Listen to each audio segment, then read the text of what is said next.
I'm Vincent Bennett from the Acacia Strain, and you're watching SCSU TV.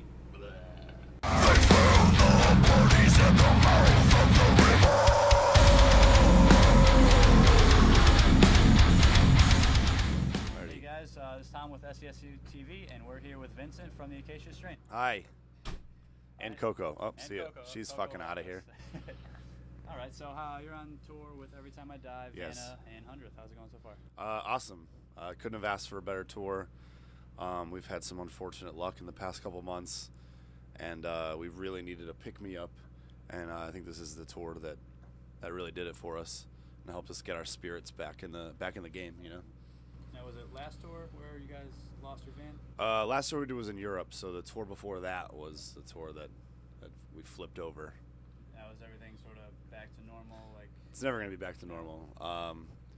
It's I don't know if anybody out there has ever been in a car accident or anything life-threatening, but it changes your perspective on everything. You know, your brain is never really in the same place as it used to be. So I don't think anybody's ever going to be 100% ever again. But I mean, we'll work on it. It's all we can do. Push forward. keep touring. Yeah. So on this tour, you guys had a new band member that you picked up in a Walmart parking lot. Yes. For a little while. Can you tell us a little bit about that? We were in a Walmart. We love going to Walmarts because, you know, it's a very colorful place. There's a lot of different characters, and you can buy socks. You can buy like 100 socks for $7 or whatever. So we like Walmart. We saw a dog running around the parking lot, and it looked like he was owned by this guy. And we went up to the guy. We're like, "What's up with the dog?" And he had about 3 teeth in his whole face. And he said, "Well, I ran out of gas, so I'm trying to sell my dog so I can get gas money." Mind you, we were nowhere near a gas station. So we put 2 and 2 together, realized he was trying to buy drugs, and the best thing we could do for this dog is give this man $20 and take the dog with us. Basically, give the dog a better life. Even though, you know, being on the road and, you know, it's not really easy for a dog, but it's probably way easier than smoking meth. So we figured we'd do that, you know. That's great. So what happened to Bagels? Bagels, we could not bring Bagels into Canada. We had to go through Canada. Obviously, he's a parking lot dog and not a show dog. So we didn't have papers for him, so we couldn't bring him through Canada. So our tour manager has a friend in Detroit who has a really nice home, has a couple dogs already, and he's there right now, just living the good life. We had a shirt for him, raised money for him, and the response was awesome. We got him all his shots.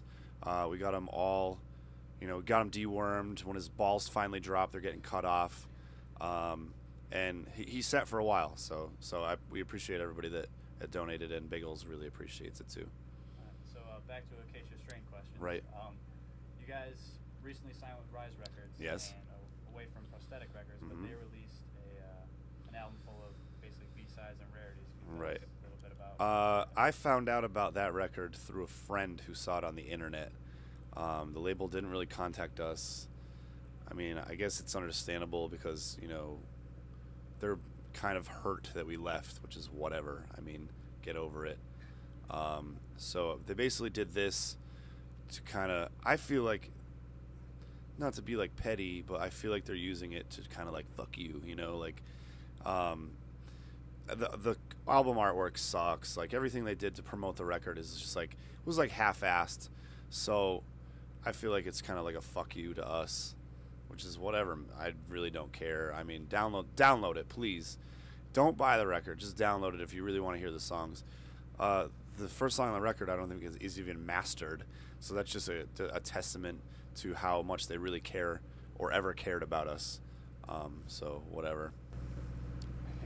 All right, so you guys obviously recorded those in the Dead Walk era, Money for Nothing in the Dead Walk era. Right. You guys recorded any songs that, let's say, didn't make it to Death is the Only Mortal or Wormwood or something that maybe down the line could be released? I don't think we did that at all, honestly, because we felt all of the content for Wormwood and Death is the Only Mortal belonged on the record. You know, there was songs here and there where a label will tell you to record a couple extra songs so it could be on the Japanese version of the record, or so they can take it and use it later for B-sides. And we didn't feel like any of the songs that we wrote for either of the last records we came out with really deserved to be shelved for any amount of time. They needed to be on the record, so we don't really have any B-sides at all. I mean, there might be. I mean, DL, he's always writing, so we never know what he has up his sleeve. And what's the latest on him? Is he coming back to tour anytime ever? Or? Not my call. I'm not him. I get asked it all the time, and I can't answer that question because I am not him. What was the lyrical inspiration for Death is the Only Mortal? Basically, it's humanity's obsession with death. We spend our whole lives trying to figure out what's going to happen after we die, instead of actually just living.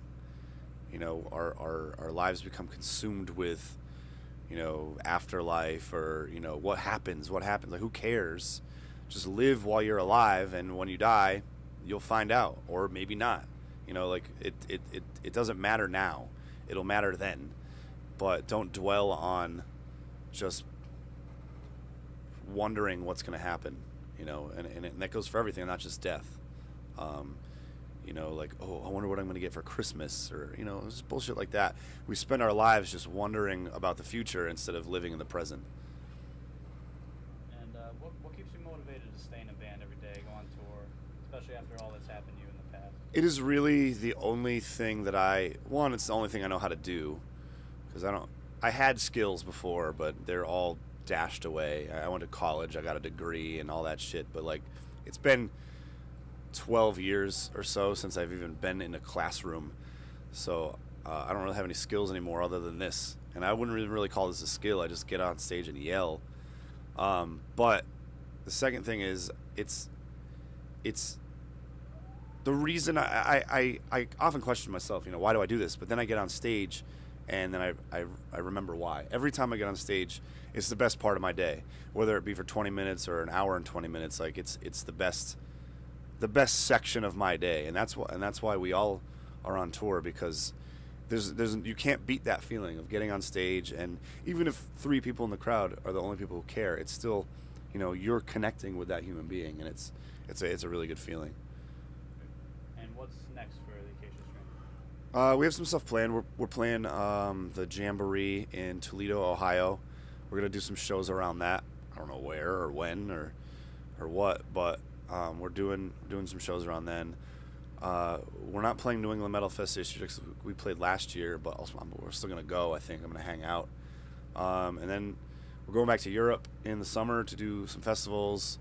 Have some other stuff in the works I can't really talk about, but we're always working, always working. Awesome. All right, well, thank you very much for joining No problem.